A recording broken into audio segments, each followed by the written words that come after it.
बिना दर्द दौड़ावे दनाई,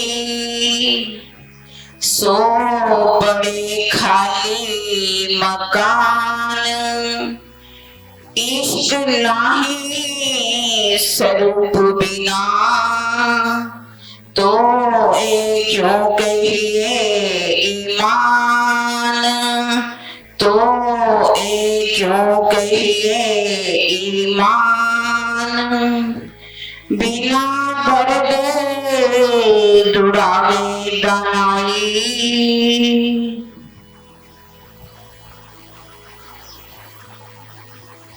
प्रणाम जी सुंदर साथ जी, आपके चरणों में कोटान कोट प्रणाम। सुंदर साथ जी, ये जो चौपाई है 94 प्रकरण 14 नंबर की चौपाई, 94 प्रकरण, इसका शीर्षक है सुनो साथ जी सिरदारो, एक जो वचन विचार, देखो बाहर माहे अंतर, लीजो सार को सार जो सार। इस प्रकरण की ये चौपाई है 14 नंबर। बिना दर्द दुड़ावे दानाई, ये जो चौपाई है सुंदर साथ जी, हम जैसे सुंदर साथ के लिए बहुत सिखापन वाली चौपाई। धाम धनी हमें कितनी सिखापन दे रहे हैं इसमें। ये जो हम कोई भी हो, चाहे वो चर्चा करने वाले हो चाहे सुनने वाले, सबके लिए है।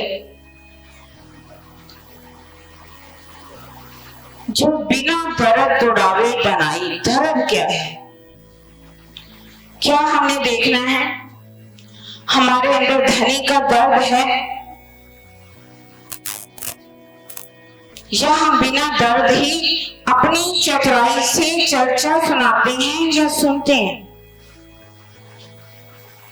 दर्द क्या है? विरह का दर्द, इश्क का दर्द, प्रेम का दर्द। अभी तक हमने ना इश्क को समझा ना दर्द को समझा। दो आंसू बहा लेने को ही हमने दर्द मान लिया कि ये दर्द है। इश्क क्या है? इश्क से पहले हमें क्या आता है? विरह। विरह का दर्द आता है, और विरह का दर्द हमें कहां ले जाता है? इश्क की तरफ। और इश्क से ही हमारे धनी हमारे धाम हृदय में आकर के विराजमान हो जाते हैं। दर्द क्या होना चाहिए? विरह क्या है? हम धनी के बिना एक पल भी ना रहे। हमारे दिल में हर समय अपने प्रीतम को मिलने की तरफ होनी चाहिए। जैसे कि तरफ क्या है? एक माँ यदि कहीं जा रही है, वो गाड़ी में भी चढ़ रही है, अगर उसका बच्चा गाड़ी में ना चढ़ पाए, माँ चढ़ जाए, तो उस माँ की तरफ को सोचिए, उस माँ का क्या हाल होता है। वैसी तरफ माया के लिए तो हमारे अंदर आ जाती है। क्या धनी के लिए हमारे अंदर दर्द आया कभी? ऐसा विरह आया कभी? चौपाई कहती है जो विरह है उसको क्या कहा गया है चौपाई के अंदर? इश्क तेरे दर्द का, ये दर्द तेरा, भूखा लगे अंग जो आग, हे हीरा सेज संजमी, पश्चिमी अंग दाग लगावनहार। जो विरहन है उसको क्या अच्छा लगता है? ये दर्द तेरा कठिन, ये दर्द बहुत कठिन। उसको हीरे से जड़े हुए हार, कंगन, कुछ भी क्या अच्छे लगेंगे अपने प्रीतम के बिना? क्या वो 16 श्रृंगार कर पाएगी अपने प्रीतम के बिना? एक दुनिया की प्रेमिका हो, पत्नी हो, वो भी अपने पति के बिना सोचती है क्या श्रृंगार करना मुझे। तो हमें कौन सा श्रृंगार करना है? अपने प्रीतम के विरह का श्रृंगार सजना है अपने हृदय में। दर्द तेरा, इधर तेरी रूह का, भूखा लगे जो आग, चुपाई भी है उठ, ये जो हिस्से संजमी उठ उठ खाने जाए, जो आखिर उसको, अगर संयम का मतलब क्या है, संयमी का मतलब क्या है, सेजा, जो पश्चिमी सेजा बिछा दी जाए उसके लिए रत्नों से जड़ी, रतन जड़ित जो मंदिर उठ उठ खाने धाए। रूह के लिए इतना दर्द उसके अंदर आ जाता है, यदि हीरों से जड़े हुए उसको महल दे दिया जाए, सिंहासन दे दिया जाए, सेजा दी जाए, तो उसको लगता है इसमें क्या है, बिच्छू है। बिच्छू जैसे काटता है वैसे ही उसको काटने को दौड़ते हैं। वो अंदर से कितना मिलकती है अपने प्रीतम के लिए। पहले तो आंखों में आंसू आते हैं उसके, धीरे धीरे आंसू रुक जाते हैं, और ये आंसू जो है क्या बन जाते हैं, किसका रूप ले लेते हैं, आहों का रूप लेते, सिसकना शुरू करती, उसके सिसकने की आवाज आती है। धीरे धीरे जो सिसकने की आवाज पे बंद होकर के आहें निकलती हैं उसके, सिर्फ आहों की आवाज आती है। हे धनी, हे प्रीतम, क्या मुझे तुम्हारे बिना इस संसार में रहना पड़ेगा? क्या मैं कैसे रहूं तुम्हारे बिना हे धनी? वो रह नहीं पाती अपने प्रीतम के बिना। खटोती में इसलिए बहुत अच्छी चुपाई कही गई है, डोहलाते जल बही गया आवत निर्मल नीर, पिया बिना हूं एकली कैसे धरो मन धीर। हे धनी, बताओ मैं आपके बिना कैसे रहूं? मैं आपके बिना नहीं रह सकती।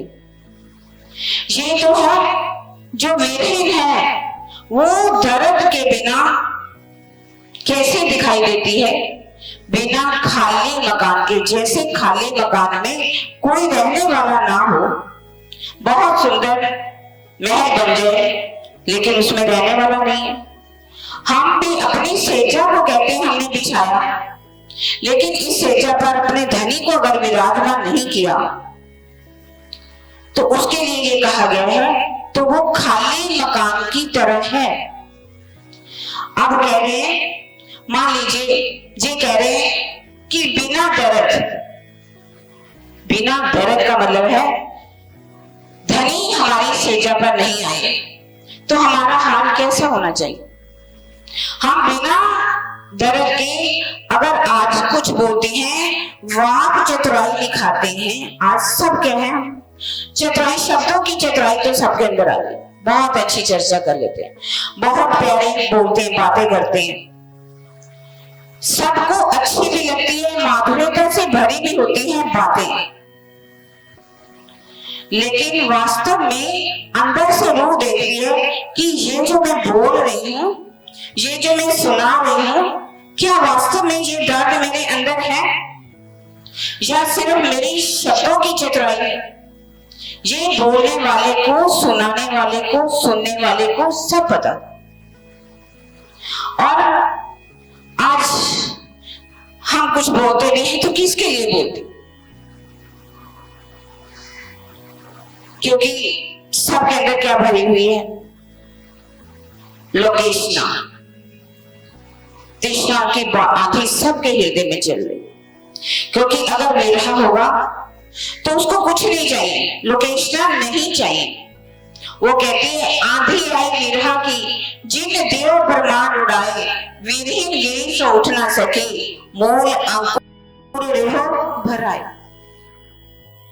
जो विरहीन है उसको तो कुछ भी नहीं चाहिए, 14 तबक की साड़ी वालों तेरे विरहा पर, हे धनी, ये जो 14 तबक की साड़ी भी है वो मैं तुम्हारे विरहा पर वारी वारी कर दूं, निछावर कर दूं। मुझे नहीं चाहिए ये लोकेशना। सब चर्चा भी कैसे सुनाते, कुछ भी सेवा करते, तो क्या चाहते हैं वो क्या चाहते हैं? लोकेशना, लोगों में प्रसिद्धि की भावना। मैं क्या करूं? सब कहें कि देखो कितनी अच्छा चर्चा सुनाई, प्रसिद्धि की भावना। वास्तव में चर्चा क्या है? चर्चा कथा ने देने के लिए आप रोवे और रोवे, दिन दिन त्रास बढ़तो जावे, बांध हृदय ने उड़ावा। चर्चा कथा किसे कहते हैं? आप रोवे और दूसरों को भी रुला दे। दिन दिन त्रास बढ़ता जाए, दिन बढ़ते दिन हमारे हृदय में से ये जो माया घर कर चुकी है, वो माया के बंधनों को समाप्त कर दे। चर्चा तो वो है, लेकिन आज समाज के अंदर चर्चा किसकी सुंदर सा पसंद करते हैं? जो कि स्टेज पर आकर के बहुत अच्छी अच्छी बातें सुनाते हैं, हंसते हैं, हंसाते हैं, विनोद भरी बातें करते हैं। कहते हैं हमारे रोने के लिए थोड़ी ना है, हम तो बस हंसने हंसाने के लिए आए। इसलिए वो स्टेज पर बैठ करके भी देखते हैं कि सुंदर साहब की चाहना क्या है, इच्छा क्या है। बड़े लोग किस बात से खुश होते हैं? हंसने हंसाने में उनकी डिमांड होती है, उन्हीं को लोग मांगते हैं कि आप आकर के चर्चा सुनाइए। लेकिन वास्तव में इसे चौपाई में कहते हैं, भाटे जी कथा कराने वैसे के आंसू पात ना आवे, भाट तरी तेरे वचन वाका कही, श्रोता ने हंसा। क्या उसे ही चर्चा कहते हैं? चर्चा कहने वाला कहता है कि मैंने चर्चा सुना दी, सुनने वाले श्रोतागण कहते हैं कि हमने चर्चा सुन ली, हमने धनी के नाम से ये समय लगा दिया। क्या इसी को ही चर्चा कहते हैं? इसी को कह रहे हैं बिना दर्द दौड़ावे दनाई। दनाई का मतलब चतुराई, शब्दों की चतुराई। लोगों में प्रसिद्धि की भावना नहीं होनी चाहिए। हमें वो बात सुनानी है जिससे सबके अंदर से अज्ञानता का अंधकार दूर हो जाए, धनी के प्रति प्रेम उत्पन्न हो जाए। चर्चा तो प्रतिष्ठा को करके क्या करेंगे? इंद्रावती जी क्या कह रहे हैं? मार प्रतिष्ठा पैदारो जो दगा बेच बीच था। इस प्रतिष्ठा को क्या करना चाहिए? जूतों से मारना चाहिए। और क्या कहते हैं? ना चाहो मैं बुजुर्गी, ना चाहो किताब खुदाए, इश्क दीजो मोहे अपना, मेरा जाही सो मुद्दा। हे धनी, ना चाहो मैं बुजुर्गी, मुझे आपकी प्रतिष्ठा नहीं चाहिए, मुझे आपकी बुजुर्गी नहीं चाहिए। ना चाहो किताब खुदाए, आप मुझे खुदा का भी किताब दे रहे हो, मुझे नहीं चाहिए। इश्क दीजो मोहे अपना, मेरा जाही सो मुद्दाए। हे धनी, मुझे क्या चाहिए? आपका इश्क चाहिए, मुझे आपका प्रेम चाहिए। इसी में कह दिया प्रेम इश्क दर्द तुम्हारा, मैं फिर मांगो फिर, प्यारे मीनू प्यारे दिवसों, प्यारे महामती कहे महामती जी कह रहे हैं कि मुझे सब बिल्कुल आपका प्रेम चाहिए, इश्क चाहिए, इसके सिवा मुझे कुछ भी। धनी तुम्हारी साहिबी, तुम अपनी राखो आप, इश्क दीजो मोहे अपना, मैं तरसो करूं मेरा। आप अपनी बुजुर्गी को अपने पास रखो धनी, मुझे तो आपका इश्क चाहिए, प्रेम चाहिए, जिससे मैं आपको पा सकूं, अपने दिल को अर्श कर सकूं। धनी, आपके सामने जा करके मैं अपना मुख उठा। रोना भी कैसा चाहिए? ऐसा नहीं कि लोगों में पता चले कि हम रो रहे। रोना वो होता है जो अंदर से होता है, जो किसी को दिखाई ना देखे, पड़ोसी पन ना सुन सके, आशिक छिपी रोए। चार आदमियों के सामने आंसू बहा ले अगर हम निकल जाते हैं, एक अलग बात है। कई विरह में डूबे हुए, मैं उनकी बात नहीं करी, ये वहां की चतुराई की बात कर रही हूँ उनके साथ। आंसू बहा लेना, आंसू जो अपने अंदर ही अंदर ले जाता है, इनको बहने नहीं देता। वो आंसू क्या होते हैं, वो अंदर जाकर के आत्म रोग बन जाते। वो आत्म रोग ऐसा जिसकी दवा दुनिया में नहीं। एक अक्षरातीत के पास इसकी दवा है और किसी के पास हम सोचे कि सखीरी आत्म रोग बुरो लाग्यो, जाको दारू ना मिले कभी, 14 तबक में ना पाए सो हुआ हाथ कभी। ये दर्द कब मिलेगा हमें? कब मिलेगा? जब हम इस प्रतिष्ठा को अपने अंदर से निकाल देंगे। नहीं चाहिए धनी, मुझे ये सब नहीं चाहिए, मुझे सिर्फ आप ही मिलने चाहिए। मैं क्या करूंगी इन चीजों को लेकर के?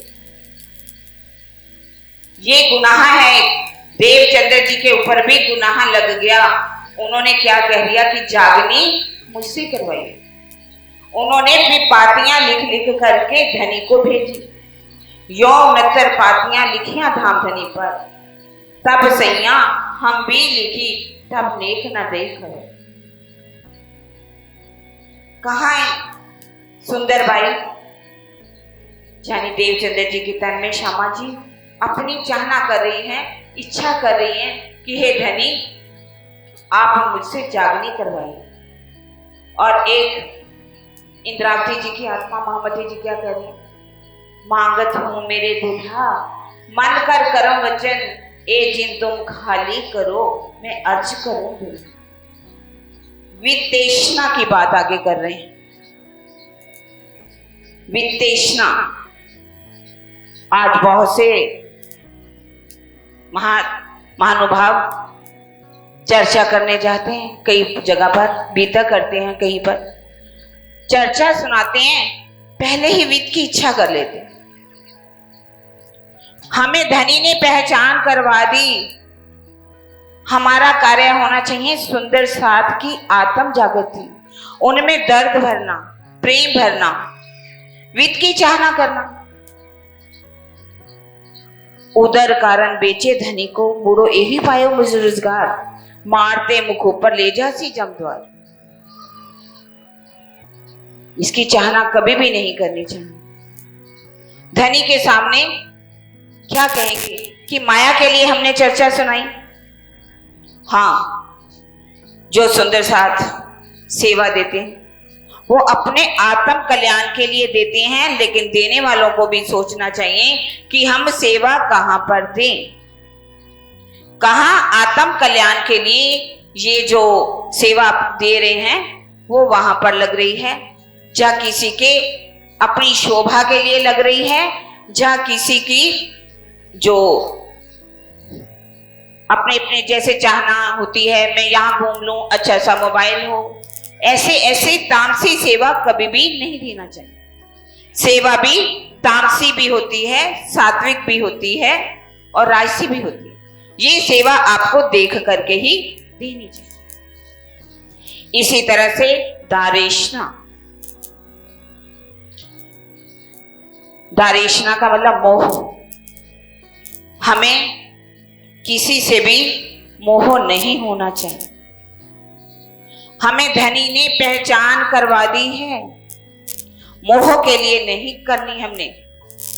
मोह का मतलब क्या होता है? अपनों से। हम क्या है, सुंदर साथ सभी एक घर के हैं। आत्म सहोनी एक दिसे जुजवित दिसे दे। हमारे अंदर किसी प्रकार का ये मोह नहीं होना चाहिए कि इससे मैं बात करूं, इससे नहीं करूं, इसके पास बैठूं, इसके पास नहीं बैठूं। जात एक खसम की और न दूजी जात, एक खसम एक दुनिया और उड़ गई दूजी बात। परम धाम की आत्माओं के लिए कोई भी भेदभाव नहीं होना चाहिए।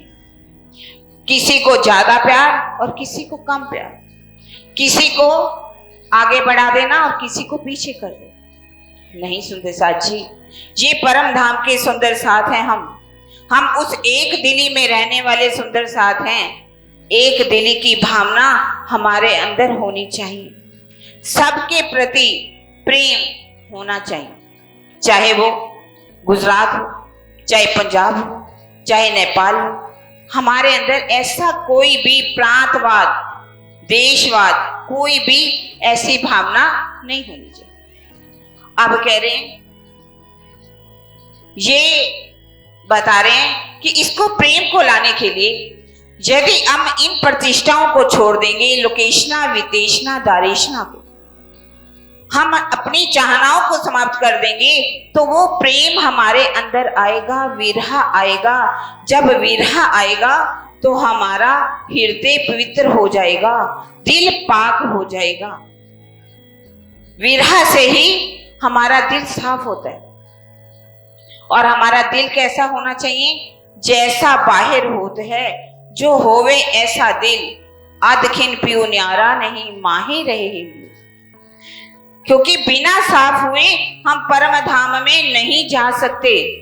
साथ जी साफ हुए बिना अखंड में क्यों पहुंचे, चेत सको सो चेतियो पुकार कहे मानो। धनी को पता है, बता रहे हैं सुंदर साथ जी, बिना दर्द उड़ावे दानाई। अगर आपके अंदर दर्द है तो आपके अंदर कोई विकार रहेगा ही नहीं। सभी विकार सारे अंग के काम करो दिमाग, सो विरहा बिना ना चले होए नहीं दिल पार। जब धनी का दर्द आ जाएगा, हमारा अंतःकरण जो है अपने आप ही साफ हो जाएगा। क्योंकि ये सतोगुण, रजोगुण, तमोगुण माया में हमें पहचान हो गई है कि ये हमें किस तरफ लेकर के जा रहे हैं। इनको हमें कैसे साफ करना है, धनी की तरफ कैसे लगाना है, अपने काम क्रोध लोभ को भी किस तरफ लगाना है, धनी की तरफ लगाना। इनके तरफ लगाए बिना हमारा दिल कभी भी साफ हो नहीं सकता। तभी कह रहे हैं सतोगुण, रजोगुण, तमोगुण जो है, एक बार कहते हैं कि राबिया बसरी के पास हसन आते हैं, कहते हैं राबिया मुझे गुणों को फिरा दीजिए, गुणों के बारे में बताइए कि गुणों को मैं अपने उस अल्लाह की तरफ कैसे लगा सकूं। राबिया जो थी वो क्या है, अपनी गुदड़ी सिल रही थी, उसके पास सुई और धागा। आपने देखा होगा धागा जो है उसमें पहले 3 धागे हुआ करते थे, आज तो 2 हैं, 3 धागे हुआ करते थे।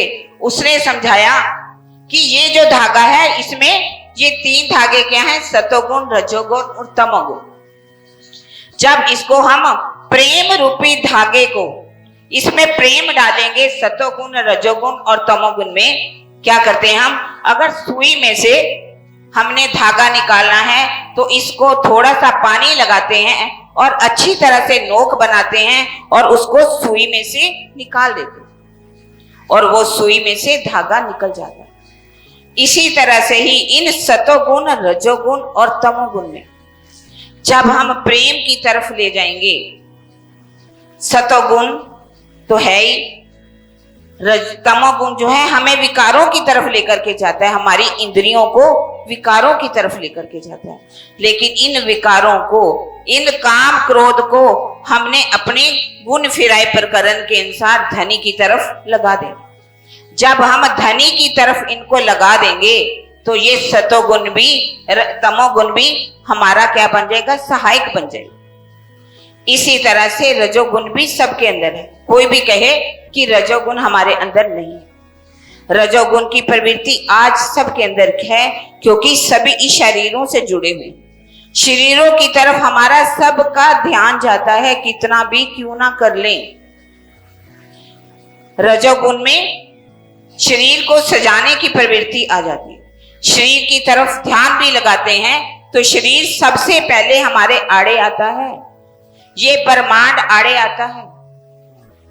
लेकिन जिसको धनी की लग जाती है, प्रेम आ जाता है, तो ये पिंड और ब्रह्मांड से वो दूर हो जाती है। तभी वाणी में कहा है, लागी वाली कछु और ना देखे, पिंड ब्रह्मांड वाको हैरे नाई ओ खेलत प्रेमे पार पियासो देखन को तनसा गई। सतोगुण को भी हमें किस तरफ लगाना है? धनी की तरफ लगाना है। इन 3 गुणों से हमें परे होना है। तभी वाणी में कहा है, रहमे निर्गुण होए के आहार भी निर्गुण, साफ दिल सुहागनी कबू ना दुखावेगी। यदि अभी तक हम सतोगुण, रजोगुण, तमोगुण, काम, क्रोध से निकले नहीं, तो हम सोचे कि हमारे अंदर प्रेम आ जाएगा, इश्क आ जाएगा, तो ये एक दिया स्वप्न के समान है, कभी भी आ सकता नहीं। अब कह रहे हैं, बिना दर्द दौड़ावे दनाई सो पड़े खाली मकान। वो खाली मकान के समान है। मकान कितना भी सुंदर क्यों ना बना लिया जाए, यदि उसमें रहने वाला नहीं है तो उस मकान की कोई भी शोभा नहीं। मकान की शोभा तभी है यदि वो घर रहने वाले के साथ सुसज्जित हो रहा हो, शोभायमान हो।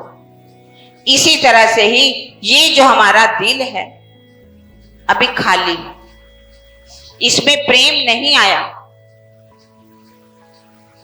इसमें प्रेम जब आएगा, प्रेम कौन सा? इश्क। कब आएगा? कह रहे इश्क नाही स्वरूप बिना। इश्क स्वरूप के बिना आ सकता है। स्वरूप कौन सा? ये चौपाई जो है, हालांकि उस प्रकरण की है जिस समय सदगुरु धनी देवचंद्र जी का अंतर ध्यान हो जाता है। बालबाई के उकसाने पर बिहारी जी को कैसे गादी के ऊपर बिठा दिया जाता है, पर जो बिहारी जी हैं चर्चा तो सुनाते हैं, चर्चा सुनाते हैं, लेकिन किसके अंदर भी इश्क प्रेम नहीं आता, दर्द आता नहीं, क्योंकि उन्होंने ना तो धनी की कभी चर्चा सुनी सदगुरु धनी देवचंद्र जी से। थोड़ा बहुत वो वर्णन करते थे, ज्यादा तो वो वर्णन नहीं करते थे, ऊपर ऊपर की कहानियां सुनाते थे, सभी सुन करके आराम से घर में चले जाते थे। तो वो सुंदर साथ के लिए भी धाम धनी के दिल में दर्द भरा हुआ है। अब सब ये बता रहे हैं कि इश्क नाही स्वरूप बिना। इश्क जो कब आएगा? जब स्वरूप को हम अपने धाम हृदय में विराजमान कर लेंगे। और इश्क आएगा कब? कैसे इश्क आएगा? हम सोचना चाहिए। हम सोचे कि इश्क आ जाएगा बातें करने से, विरहा के वचनों से। वाणी में भी एक श्रृंगार में आता है, सो विरहा गवाइया वचनों, विरहा के वचन गाए गए। मैंने ये विरहा गवा दिया। कौन से?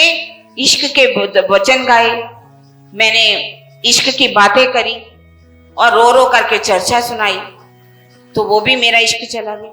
अब यहां पर कह रहे हैं क्योंकि ये इश्क हमारे अंदर आने के लिए धाम धनी ने हमें बहुत अच्छी सिखापन दी।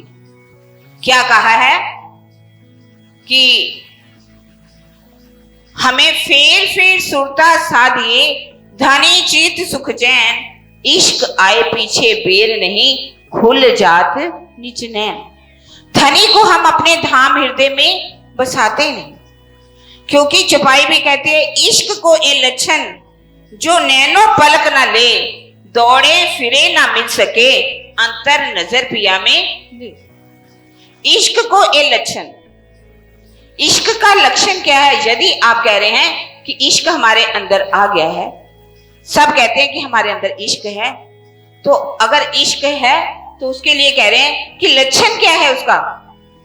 इश्क को ये लक्षण नैनो पलक ना ले, उसके नैन जहां पर लगते हैं लग जाते हैं।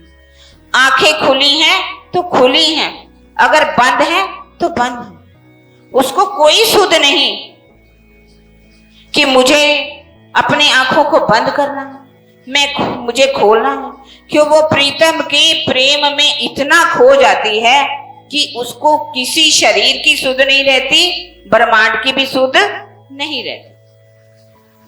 इश्क कोई लक्षण नैनो पलक न ले, दौड़े फिरे ना मिल सके अंतर नजर पिया में, दौड़े फिरे ना मिल सके। जैसे कि रात भी हमने चर्चा सुनी, हमने सुना भी कि जैसे हम ध्यान लगाते हैं, हमें कहा जा रहा है बार बार, फिर सुरता साधिए धनी चीज सुख चैन, इश्क आए पीछे पेड़ नहीं खुल जात निज नैन। हमें ध्यान लगाना है, चितवनी करनी है। हमने भी चितवनी सीख ली सबने, जैसे कि हम ज्ञान में ही चितवनी करते हैं। अभी तक हम सभी किस में लगे हुए हैं? ज्ञान में ही चितवनी। ज्ञान से हमें मालूम है हमने ईश्वर को पार किया, अक्षर को पार किया और परम धाम पहुंचे। सर्वराज सागर से हम कैसे जमुना जी पहुंचे, अमृत वन से निकलते हुए चांदनी चौक से हम धाम दरवाजा पार किया, 400 सवेली पार की, 2 थंबों की हार छोड़ी, एक गली को पार किया। जहाँ जैसे कि वहां पर ये दरवाजा कितना ऊंचा है, कितना लंबा है और 28 थंब के चौक की लंबाई चौड़ाई क्या है, ये सब हमें, हमारी रसोई की हवेली कैसे है उसकी एक एक इंच की बात हम करने लगे। हमारा रसोई का मंदिर कहाँ है, हमारा सीढ़ियों वाला मंदिर कहाँ है, श्याम मंदिर कहाँ है, श्वेत मंदिर कहाँ है, चबूतरा कैसा है, हमारा मूल मिलावा कैसा है, एक एक बात के हम जान गए हैं। 64 थंब कैसे हैं, चित ऊपर चंद्रमा कैसा है, दलीचा कैसा है, सिंहासन कैसा है, ये हमारी ज्ञान में चितवनी है। अब इसको हमने आगे बढ़ाना है। जैसे जैसे हम आगे बढ़ेंगे इसको करते जाएंगे धनी का, जैसे कि हमने युगल स्वरूप की शोभा का वर्णन करते, युगल स्वरूप की शोभा को बार बार जब हम अपने धाम हृदय में बसाते चलेंगे, एक दिन ऐसा आएगा, यही जो हम कर रहे हैं, ध्यान लगा रहे हैं, उस युगल स्वरूप की शोभा को अपने हृदय में बसाते चले जा रहे हैं। धीरे धीरे धीरे धीरे वो दर्द हमारे अंदर आता चला जाएगा। वो दर्द जो है किसका रूप ले लेगा? इश्क का रूप लेगा, प्रेम का रूप ले लेगा। जो हम अभी तक संकल्प से बात कर रहे थे उसकी चितवनी कर रहे थे, वो हमारे भावों में परिवर्तित होती चली जाएगी। वो भाव हमारे हृदय में आते चले जाएंगे और हमें धनी का दीदार होना शुरू हो जाएगा। इसके लिए ये भी कहा गया है, जैसे कि सदगुरु धनी देवचंद्र जी का जब अंतर ध्यान होता है तो इंद्रावती जी अपने प्रीतम के गुणों को गिनना शुरू करती। अपने गुणों को गिनने के लिए वो क्या कहती है, 14 लोगों की ब्रह्मांड की मैंने क्या बना ली, पानी की मैंने शाही बना ली। जितनी भी बृहस्पतियां हैं, पेड़ पौधे हैं, उसकी मैंने काट काट के ब्रीक से ब्रीक, कछुओं के पांव जितनी क्या बना ली मैंने, नोक बना ली। और सारी जमीन ले ली, चाहे वो टेढ़ी उल्टी जितनी भी है, नहरों के, समुद्रों के किनारे की भी, सबको सीधा कर लिया और मैंने अपने धनी के गुणों को गिनना शुरू किया। धनी के गुणों को गिनते गिनते धीरे धीरे क्या कह रही है कि अब मैंने जितने गुण गिने, अब उस गुणों का एक मैंने पल लिया। एक पल के भी मैंने उतने हिस्से किए जितने की मैंने गुण गिने। और उसके बाद भी मैंने उतनी बार प्रलय की बात कर दी, उतनी ही महाप्रलय की प्रलय हुई, उतनी बार मैंने गुणों को गिनना शुरू किया। तो ये वैसे ही है जैसे कि पहले हम जो है ध्यान लगाते हैं, ध्यान में तर्क भी आता है, विचार आते हैं, लेकिन उसके बाद संप्रज्ञात समाधि लग जाती है। संप्रज्ञात समाधि में हम जो है धनी के गुणों को गिनना शुरू करते हैं और धीरे धीरे धीरे संप्रज्ञात समाधि जो है असंप्रज्ञात समाधि में बदल जाती है। और वो कहाँ चली जाती है? तू ही तू, तू ही तू, तू ही तू ही है धनी, तू ही। हमें इसको आगे कैसे बढ़ाना है इस समाधि के द्वारा बताया गया है, संप्रज्ञात से। असंप्रज्ञात समाधि में क्योंकि उसमें कोई विचार नहीं आते, पहले तो हमारे विचार आ रहे हैं कि हमारे धनी की शोभा कैसी है, उनकी नासिका कैसी है, उनके नैनों की शोभा कैसी है, उनके मुखार बिंद की शोभा कैसी है, उनके हैड़े पर कितने हार हैं, उनका जामा कैसा है, उनकी इजार कैसी। वर्णन करके शिरजी साहिब भी बंगला जी में बताया करते थे, ताकि सुंदर साध के हृदय में ये शोभा आनी शुरू हो जाए।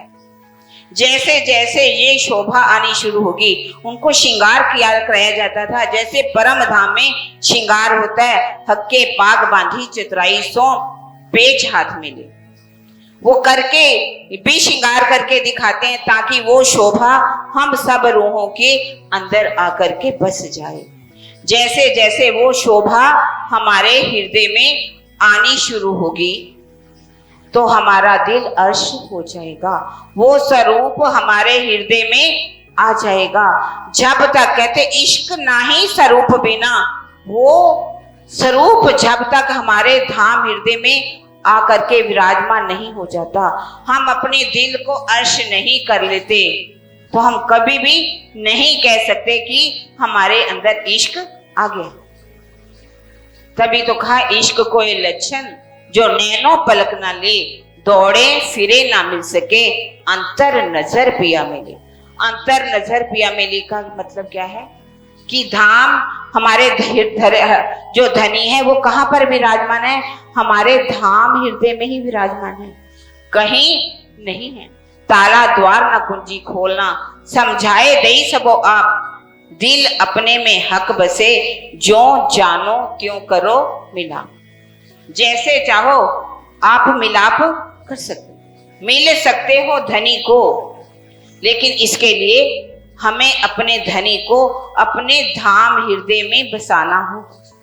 और श्रृंगार भी कौन सा सजना, श्रृंगार करने की बात की गई है, श्रृंगार कौन सा सजना है, पर आत्म का श्रृंगार करके हम अपने धनी को जाकर के मिल सकते। जो मूल स्वरूप है अपने, झाको कहिए पर आत्म, सो पर आत्म लेके बिलसिए संग खसम। पर आत्म का श्रृंगार सज करके ही हम अपने धनी से जाकर के मिल सकते हैं। उसके लिए हमें शरीर के बंधन से निकलना हो। शरीर के बंधन से निकलने के लिए हमें इस संसार की कोई भी चाहनाओं को छोड़ना पड़ेगा। मोमिन कहिए वाको जो छोड़े चौदे तबक, एक अश के साहिब बिना और करे सब तरफ। मोमिन किसे कहा जाता है? मोमिन तो वही है जो 14 तबक की साहिबी को भी अपने धनी पर निछावर कर दे। जब हम 14 तबक की साहिबी को कोई भी चाहना हमारे हृदय में ना रहे, संसार की कोई लोकेशना वितेशना दारेशना हमें नहीं चाहिए धनी, हमें सिर्फ आप ही चाहिए। आप ही हमारे हृदय में आकर के विराजमान हो जाओ। इस संसार की चाहनाओं को लेकर के क्या करेंगे, माया को लेकर के क्या करेंगे? माया आज तक किसी की बनी नहीं। वो हमारे दिल की बातों को सब जानते हैं। हम ये बात दिल से कह रहे हैं या सिर्फ जुबान से कह रहे हैं? तन की जाने मन की जाने दिल की जाने चोरी, उस साहिब से क्या छिपा जिसके हाथ में डोरी। धनी अगर हमारे हृदय में विराजमान है तो हमारी एक एक बात धनी जानते हैं। हमारे दिल में क्या चल रहा है, हम ये जो बात कह रहे हैं धनी को पाने के लिए कह रहे हैं, जो सच्चे दिल से हमने चाहनाओं को छोड़ दिया। हम दिल में से सोचें, क्या वास्तव में जब हम इन 14 तबक की चाहनाओं को छोड़ देंगे तो हमने सोच लो शर ब्रह्मांड को पार कर लिया और उस शून्य में हमें पहुंच जाना। शून्य को पार करेंगे। मन चित्त बुद्धि अहंकार अंतःकरण हमारा कोई भी काम करना बंद कर दे। मन से मनन कुछ नहीं करना, चित्त से चिंतन संसार का नहीं करना, और बुद्धि से कोई भी दुनिया की बात नहीं सोचनी। जीव के अंदर भी जब वो प्रेम आएगा, वो प्रेम लक्षणा की भक्ति की तरफ चलेगा, प्रेम की उडारी भरेगा, इश्क की उडारी भरेगा, तभी तो वो धनी को पा सकेगा। और उसके लिए क्या करना है? रात दिन हर पल हमारे हृदय में धनी की ही चाहना होनी चाहिए और दुनिया की कोई चाहना नहीं होनी चाहिए। और रात को सोते भी हम सोते भी धनी को ही याद करें, धनी के प्रेम को याद करें, उनके श्रृंगार को याद करें। यदि रात को सोते हुए भी हम अपनी सुरता को पांचवी भौम में लेकर के जाते हैं, पांचवी भौम में हमारे धनी के साथ कैसे हम लीला करते हैं, उस प्रेम में लीलाओं को याद करें। प्रातः काल उठते हुए उस मूल मिलावा को याद करें। रात को सोना, वैसे तो कहते हैं, हमने तो कहा, राजवाणी में कहा गया है, परम धाम के मोमिन जो है क्या सोएंगे, उनको क्या कहा गया है? रातों करे उजागरा। वो रात को क्या करते हैं? उजागरा करते हैं, उनको रातों के साहिब कहा गया। ऐसे ही ये राबिया बसरी है, वो क्या कहती है? अब वो एक गुलाम के घर में बिक गई, उसको जो गुलामी के लिए ले गए, खरीद करके एक सेठ लेकर के चला गया। दिन भर उससे काम करवाता है, सारा दिन वो काम करती है। रात को जब अपने कमरे झुग्गी में चली जाती है तो वो उसका शरीर टूट चुका है काम करके, लेकिन वो कहती है, ये शरीर तू सोएगा क्या? अब मैं तुझे देखती हूँ तू कैसे सोता है, मैं तुझे सोने नहीं दूंगी। फिर अल्लाह से प्रार्थना क्या करती है? ये अल्लाह, तूने ये दिन क्यों बनाया, मुझे गुलाम क्यों बना दिया, मुझे गुलामी क्यों करवा रहे हो? मुझे तो दिन रात तुम्हारी बंदगी करनी है, मुझे तो हर पल, एक भी पल अपना व्यर्थ जाने नहीं देना, मुझे आपके प्रेम में डूबना है। एक राबिया बसरी, वो कितना दर्द है उसके दिल में, वो कैसे विरह में तड़फ तड़फ करके अपने अल्लाह को याद करती है। और हमें तो धनी की पहचान है, और हमें क्या करना चाहिए? वो प्रेम कैसे करना चाहिए? खाना पीना खिनखिन लिया, प्यार अर्श रूहन, पल पल मशूक देखना, यही आहार आशिकी।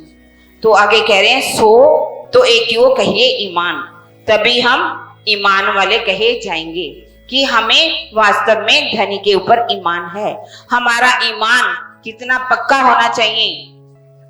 बातों की से बातें नहीं, दुनिया के थोड़ा सा भी दर्द आया और हमारा ईमान कैसे गिर गया, जैसे बालू का बनाया हुआ महल गिर जाता है, हमारा महल गिरने लगता है।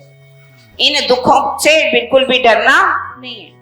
दुख ही हमारो आहार है, और को दुख खाए, दुखे भागे सब फिरे, कोई विरला साथ न भाए। हमारा ईमान जयराम भाई कंसारा की तरह होना चाहिए। जयराम भाई कंसारा किस तरह से ईमान पे खड़ा रहता है, क्योंकि ईमान और इश्क दो पर हैं, इन्हीं दो परों पे उड़ करके ही हम कहां पर जा सकते हैं? परम धाम में उडारी लगा सकते हैं। ईमान और इश्क दोनों ओतप्रोत है। ईमान के बिना इश्क नहीं और इश्क के बिना ईमान नहीं। इन दो पंखों से उड़ना है हमें। एक भी पर हमारा अगर कच्चा हो गया, एक भी पर हमारा कट गया, तो हम परम धाम में उडारी नहीं लगा सकते। इसके लिए कहा गया है, एक क्यों कहिए ईमान, तभी हम ईमान वाली सिरदार। परम धाम की आत्माओं के अंदर ईमान कितना पक्का होना चाहिए। अकीन न छोड़े सुहागनी, जो पड़े अनेक विघन, प्यारी पीऊ के कारणे, जीव को न करे जतन। परम धाम की आत्मा ईमान के ऊपर हर पल खड़ी रहती है, दुनिया का कितना भी कष्ट क्यों ना आ जाए। युगल दास जी की पाती के 2 शब्द मैं बता रही हूं, उसमें क्या लिखा हुआ है कि अगर आप चाहते हो कि मैं परम धाम की अंगना हूं, परम धाम में जाना चाहते हो, उसमें एक शब्द उन्होंने ईमान के ऊपर लिखा है। ईमान में क्या कहा है? हमारा ईमान कैसा होना चाहिए? उस कीड़ा मकोड़ा होता है ना, जो मकोड़ा, वो जब किसी के शरीर पे काट लेता है, मांस को अपने मुख में ले लेता है, उसको कितना भी मारिए हटाइए, वो उस मांस को छोड़ेगा नहीं, भले ही उसका धड़ अलग क्यों ना हो जाए। हम देखते हैं उसको आधा हो जाता है, लेकिन अपने मुख से कभी भी मांस को छोड़ता नहीं। हमारा ईमान भी ऐसा ही पक्का होना चाहिए धनी के ऊपर। जब हमारे अंदर ईमान आएगा, धीरे धीरे धीरे धीरे ये ज्ञान का हमें अपना क्या बनाना है, पलंग बिछाना।